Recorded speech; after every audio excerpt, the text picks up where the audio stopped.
वह उस यज्ञशाला में आकर प्रांगण में जल की प्रतिमा देखकर वस्त्र को ऊंचा करके उस जगह धीरे धीरे चलने लगा। यह देखकर द्रौपदी आदि स्त्रियां हंसने लगी और दुर्योधन आगे जल को भूमि जानकर उसमें गिर गया। यह देखकर राजा लोग तथा तत्स्वरूप ऋषिगण और द्रौपदी आदि सुंदर नेत्र वाली स्त्रियां भी हंसने लगी। यह देख महाधिराज दुर्योधन अत्यंत क्रोधित होकर अपने मामा शकुनी के साथ अपने राज्य में जाने के लिए उधर हुआ। उस समय शकुनी ने अत्यंत मधुर वचन कहा, हे राजन, आगे बहुत कार्य करना है, इसलिए आप महाक्रोध का त्याग करें। हे राजेंद्र, साथ दिल्ली हस्तिनापुर आकर राजा पांडु के श्रेष्ठ पुत्र युधिष्ठिर, भीमसेन, अर्जुन आदि को बुलाकर अपने राज्य में प्रसन्न होकर जुआ खेलने लगा। उस जुए में नहीं छल जिसमें एक ऐसे पांडवों को संपूर्ण धन और राज्याधिक जीत लिए। तदंतर भ्राताओं के सहित युधिष्ठिर महान विपत्तियों को प्राप्त हो जंगलों के बीच वंचर को भिल्यादिक उनमें सदृश रहने लगे। पांडवों के इस समाचार को सुनकर श्री कृष्ण वहां आए।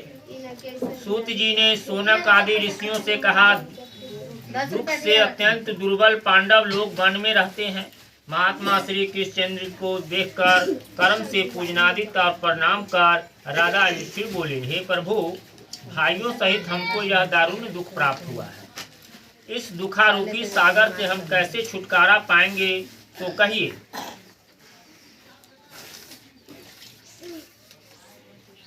हम कौन से उत्तम देवता का पूजन करें अथवा कौन सा व्रत करें जिसमें हमको राज्य मिले, हमारा हित हो, आप ही कृपा से होगा। ऐसा सुनकर श्री कृष्ण भगवान बोले, हे युधिष्ठिर, पुरुषों के लिए और स्त्रियों के समस्त पापों को नष्ट करने वाला अत्यंत उत्तम एक अनंत नामक व्रत है, जो भाद्रपद मास के शुक्ल पक्ष की चतुर्थी तिथि को होता है। उस व्रत के अनुष्ठान मात्र से संपूर्ण पापों का नाश हो जाता है। ऐसा सुनकर राजा युधिष्ठिर ने कहा, हे वासुदेव, आपने जो अनंत व्रत कहा, शेषनाग अथवा अनंत नाम के नक्षत्र व्रत है या अनंत पर ब्रह्मा का यह व्रत है? हे केशव, यह अनंत किस देवता का नाम है? तो सत्य सत्य कहिए। ऐसा सुनकर श्री कृष्ण भगवान बोले, हे धर्मराज, अनंत हमारा ही नाम है, इसे हमारा ही स्वरूप जानो। सूर्य आदि जितने देवता और कलादित्य हो कहे जाते हैं, सब हमको ही जानो। कला, काष्ठा, मूर्त आदि दिन रात्रि तथा यह सब जितने शरीरवान प्राणी है तथा पक्ष, मास, ऋतु, वर्ष, युग और कलादि की व्यवस्था सब मुझी को जानो। यह जो अवतरित हूँ, दानवों का नाश तथा साधु पुरुषों की रक्षा निमित्त मुझे वासुदेव के कुल में उत्पन्न जाने। आदि अंत मध्य जिसका नहीं है, ऐसे श्री कृष्ण, विष्णु, शिव, वैकुंठ, सूर्य, चंद्र, सर्वत्र व्याप्त ईश्वर मुझको ही जानो। हे युधिष्ठिर, उत्तम जिसमें ऐसा विश्व रूप जो योगी लोगों को से ध्यान किया गया, वह संपूर्ण रूप वाले अनंत हम ही है, जिससे 14 इंद्र, 8 वसु, 12 सूर्य, 11 रुद्र, 7 ऋषि, 7 समुद्र तथा वृक्षादित सहित संपूर्ण पर्वत हम ही को जाने, और 27 नक्षत्र, 10 दिशाएं, पृथ्वी, 7 पाताल तथा भूर्वादिक 7 स्वर्ग, यह सब मैं ही हूँ।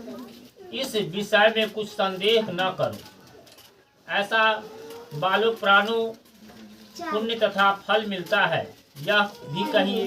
पूर्व काल में यह अनंत व्रत किसने किया, मृत्यु लोक में किसने प्रकाशित किया, यह सब विस्तार पूर्वक हमको कहिए। युधिष्ठिर का ऐसा वचन सुनकर भगवान श्री कृष्ण बोले, सतयुग में सुमंत नाम का एक ब्राह्मण था। उसने वशिष्ठ गोत्र में उत्पन्न सुंदर दीक्षा नाम की भृगु ऋषि की कन्या के साथ वेदोगत विधि से विवाह किया। हे राजन, दीक्षा नाम की स्त्री से समय पाकर अनेक सुंदर लक्षणों से युक्त एक कन्या उत्पन्न हुई। वह शीला नाम की अत्यंत सुशीला कन्या पिता के घर बढ़ने लगी। उसकी पतिव्रता माता कालज्वर के दाह से दुखित हो और नदी के जल में प्राण त्याग कर स्वर्ग को चली गई। तदंतर उस सुमंतु नामक ब्राह्मण ने धर्म नाम की एक दुशीला नाम की कन्या से विधि विधान पूर्वक विवाह किया। वह स्त्री नाम से ही सदृश दुष्ट स्वभाव, ककर्ष वचन बोलने वाली और बड़ी प्रचंड थी।